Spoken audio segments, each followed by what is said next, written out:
Tales of Vigilus. The Herald of Doom by Nick Horth. Read by Adam Nichol.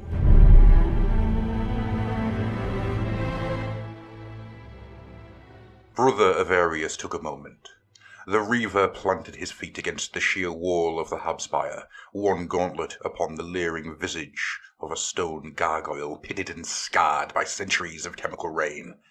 He removed his helmet, running a hand through the close-cropped crest of blonde hair that ran across the crown of his skull. He glanced down. Below, a drop of several thousand feet descended into the tangled wreckage of Otek hive sprawl. He could see the olive snakes of armored columns winding their way through the devastation, and far to the east he could hear the thunder of heavy guns, hurling a ceaseless barrage of high explosives across the cityscape. By now, the bulk of the Ultramarine strike force would be engaged with the enemy, punching a hole in their foe's line that the armored companies of the Astro Militarium could then exploit. So, it begins again, Avarius muttered to himself. We flush out the paper princes, and the Vigilant Guard crush them under their tracks. The Xenos-worshipping cult was on the defensive in Otek, now that Lord Calgar had moved his forces clear of the apocalyptic nightmare that was the Durkan hive sprawl. Otek's vast water reserves were becoming more essential by the day as supplies dwindled. The Imperial advance along the line at the Stilted River had, at great cost, cleared many cultist strongholds. Their current objective, the Galabrian Spire, dominated the landscape for miles around, overlooking Mysandrian Hollow, one of the planet's key fortified reservoirs. The cloud-scraping structure had been identified as a major nexus of cult activity, and it fell to the Ultramarines' vanguard elements, including Avarius' own Reaver squad, to clear it level by level. Avarius craned his neck upwards and scanned the next few hundred yards of the ascent. That was as far as he could see.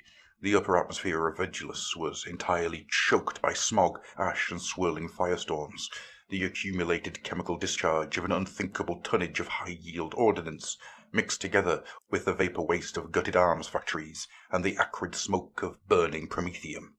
So terrible was the atmospheric disturbance that after so many long months of additional slaughter, that the Ultramarines had lost contact with their orbiting battle fleet days ago. Avarius had no idea if communication had been re-established. Until it was, the Space Marines on Vigilus could expect no reinforcements or orbital support. Visibility worsening, he said over the squad-wide channel. We'll be climbing blind before long. It should cover our advance at least, said Cassian. Before the Xenos worshippers realize it, we'll be in among them. Avarius' battle brother was perched several yards above him, crouched upon a stone column like an oversized prey bird. He and Avarius were the swiftest climbers in Squad Ollus, and it was something of a friendly rivalry between the two of them to see who could reach their ascent mark first. The rest of the squad's battle brothers were spread out along the expanse of the spire face below, maintaining strict positional discipline, so that a fortunate burst of stubber-fire or a concealed limpet mine could not target more than one Marine. The Xenocultists did so love their improvised explosive traps. Looks like the 77th Varesh have found themselves a battle, Cassian continued. The manufacturers in the Chem District are ablaze. He pointed east, through the skeletons of burnt-out spires. There lay a carpet of sour-looking greenish smoke, illuminated from below by the flash and fire of detonations. The Xenocultists won't give up that ground without a fight, said Avarius. Thermoscans suggest that's their final stronghold in the runoffs. Every body they have available in this sector will swarm to defend it. The fresh grenadiers are capable warriors, said Saracen, said his brother, though he did not say the words with much confidence. Avarius knew what he was thinking. It had been bloody enough work for the Ultramarines' Second Company to hack their way through the outer perimeter of the Pauper Prince's territory. This close to their lair, the Xenocultists would fight with even greater ferocity, bleeding the Varesh dry for every foot of ground with booby traps, interwoven defense tunnels, and sniper attacks. Lieutenant Narvo leads our battle brothers through the outer stacks, said Brother Glabius. The second is deployed in force to see this attack carried through, and the wolves hunt the undertunnels, burning them out root and stem. The enemy has no line of retreat. Saracen gave a dubious snort. How long have we been killing these things, brother? He said. How many of these nests have we burnt to ashes, only for another 1,000 of the wretches to appear as if from nowhere? You know as well as I that they always have another hole to flee to. Aye, said Brother Augustus. Theoretical. We only have scratched the surface of the cult's influence on this world. Not our concern, Avarice said. It falls to us to scour the cult from Galabrian spire. That's the practical. If we see to our task, we will save the 77th and every other detachment a great deal of blood. Forgive me, brothers, said Saracen. I will be content once my knife is wet with Xenos blood, and not before. A chorus of vox clicks signalled Squad Ollis's firm agreement with that sentiment. There was a hiss of a grapple line contracting, and Reaver Sergeant Ollis flew past them, coming to a halt in the alcove of cramped, stained glass built into the side of the hive spire. Enough talk, he said. Move. We are behind schedule. Squads Talvin and Callus have encountered resistance. The squad rose, sighted their grapnel launchers and fired. The filament cables sailed off into the sky. Avarice felt the crack of the grapnel head slamming into hardened rockcrete and claws contracting, locking around the base of a protruding corbel. Gripping the device tightly, he thumbed the activation stud. He felt the expected kick in the base of his gut as the cable spooled in, tearing him from his feet and propelling him across the sheer face of the spire at great speed. He ran across the wall as he ascended, and when he reached the grapnel's location, he hauled himself up over the stone rim of the corbel and detached the claws of the arrowhead, which snapped back into the muzzle of the launcher. Avarice heard the heavy punch of bolt carbines, and beneath, faintly audible, the tinny chatter of cultist autoguns. There was a great chorus of roars, vox-magnified and ferocious. The Reaver's howl, the last thing their enemies heard before their damned souls were consigned into the warp. Talvian, said Ollis, we have reached ascent mark Gamma.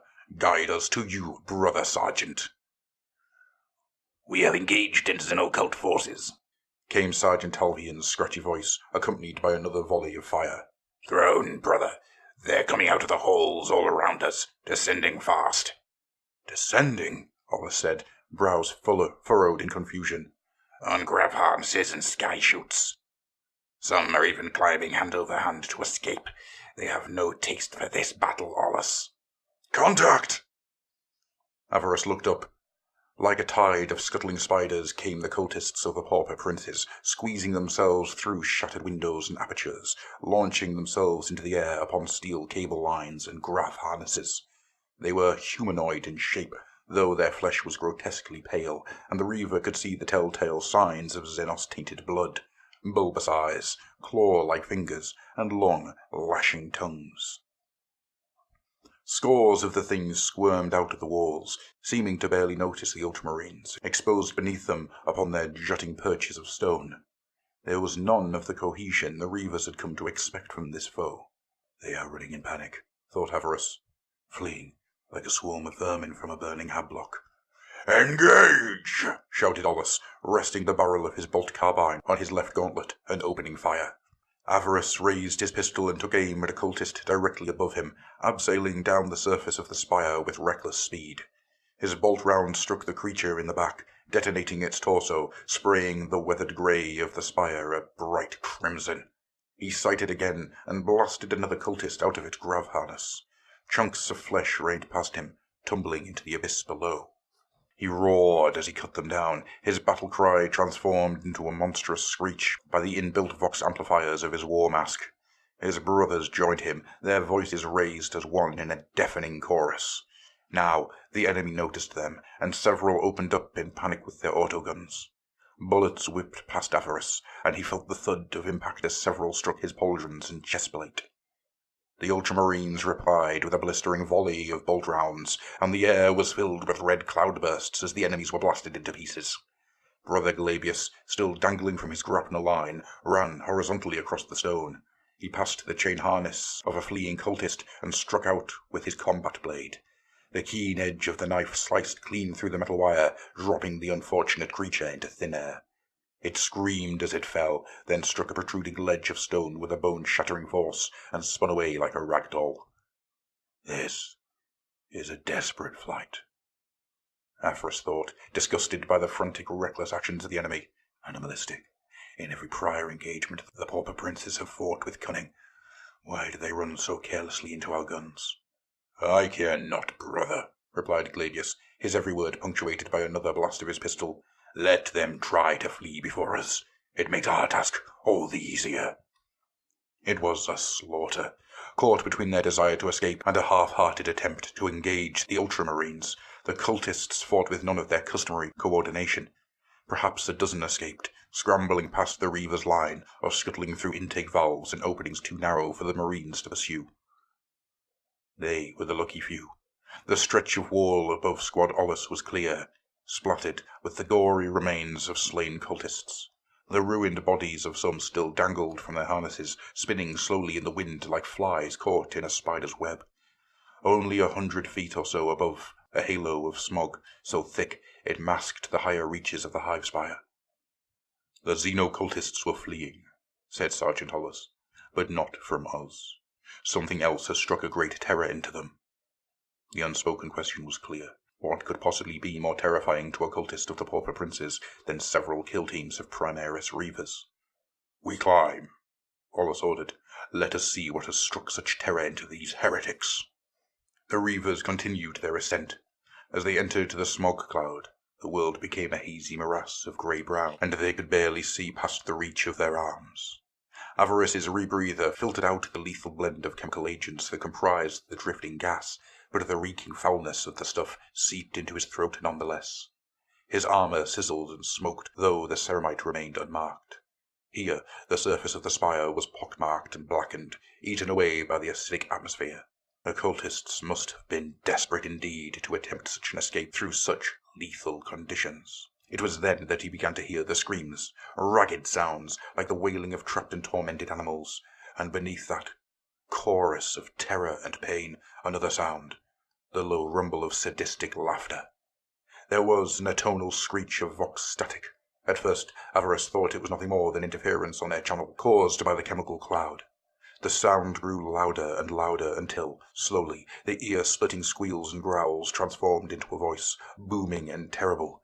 It seemed to reverberate all around the Reavers, as if they were surrounded by a chanting chorus, speaking with a single voice.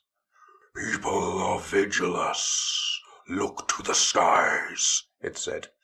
Look to the skies and witness your doom. Darkness fell across Avarice. He looked up. The toxic miasma was thinning, and he could see shadows in the sky, monstrous shapes, wheeling around the upper towers of the spire, spitting streams of liquid hellfire that melted hardened rockcrete to slurry. The caps of the great structure were aflame, entirely consumed by a raging inferno. Bat-like creatures soared in hunting packs through the smoke, squirming figures clutched in their talons. One of the creatures let its living cargo fall, and there was a shriek and a flailing of limbs as the unfortunate soul tumbled through the air before being swallowed by the rising flames. Throw down your weapons, the disembodied voice went on. Cast aside whatever faith in your corpse God yet remains. Through billowing plumes of smoke, Avarice could make out titanic beasts hanging in low orbit across the tormented world of Vigilus. Irregular shapes, bristling with void cannon arrays, and marked with the image of a great eye in the center of an eight-pointed star. In the distance he could make out more vessels, dagger-like cruisers the color of night, and swollen, brutish battleships in bright crimson. Smaller craft buzzed around these monsters like flies around a corpse, some descending to the surface of Vigilus upon contrails of fire. Avarice felt a tightness in his chest as he looked upon the gathered armada. The great enemy has come to Vigilus, said Brother Sergeant Ollis, his voice grim. A grating cry split the air, harsh and avian. It was joined by another call, and then another. Winged shapes descended from on high, trailing fire, their sleek angular forms a nightmarish fusion of flesh and demonic metal. Helldrakes! Ollis shouted. They have us marked! Disperse! The Helldrake streaked down upon the Reavers with terrifying speed, falling with wings angled outward, drake-like maws spitting fire. Avarice only had a few moments to react. He aimed his grapnel launcher at the ridge of stone above and fired. Even as he was dragged up and away from the Helldrake's firestream, he felt that immense heat wash across his greaves, and suppressed a scream as the unnatural flames ate through ceramite to roast the flesh beneath. He struck the spire face too hard and nearly lost his hold on the grapnel, his body spinning and slamming against the unyielding stone. Somehow he held on, and reaching out, managed to haul himself onto the narrow ledge of an exposed ventwork. Someone was screaming, and a blue figure tumbled past Avarice, wreathed in fire. Brother Sergeant Ollis is down. Avarice came to the decision in less than a second, his brain analyzing the hopelessly exposed position they found themselves in, the presence of overwhelming enemy air support, and the sheer vastness of the invasion fleet. Mission aboard, he voxed. Engage grav chutes and scatter. Lord Calgar must hear of the enemy's disposition and numbers. Even as his squad mates gave affirmative voice clicks, Avarice planted his feet against the face of the spire wall and kicked off into empty air, arcing his body and engaging his grav chute. He felt another rush of flame pass above his head, and then he was falling free, plunging towards the mantle of toxic gas. Far from a lethal impediment, he knew now it was the only cover the Reavers had from the circling demon engines. Avarice knew they would be closing in at this very moment, screaming towards their prey, with maws wide and talons extended to shear through flesh. Another brother was directly beneath Avarice, the fins of his grav chute spread wide. He was barely a foot from the cover of the smog when a blur of black and gold swept across from the right, immense talons lashing out to snatch the ultramarine around the waist, smashing Caesarion out of the air with bone-crushing force. The Reaver did not even have time to cry out. Avarice dipped his shoulder instinctively as the Helldrake's wings swept past, missing his throat by mere inches. Yet, in the confusion, he did not see the rigid shape of an outflow vent protruding from the spire wall directly beneath him. He struck the unyielding metal with enough force to shatter his sternum and sent him spiraling and flailing, head over heels. He plunged into the toxic gas cloud, his armor monitor screaming, his acidic vapor pouring into his lungs through a breach in his helm. The world was a blur of motion and agony, and even as he fell, he heard the disembodied voice again, booming out over wide hailfox with calm and arrogant certainty. This planet is claimed in the name of Abaddon, despoiler of worlds. Know that you will kneel before him, or you will burn.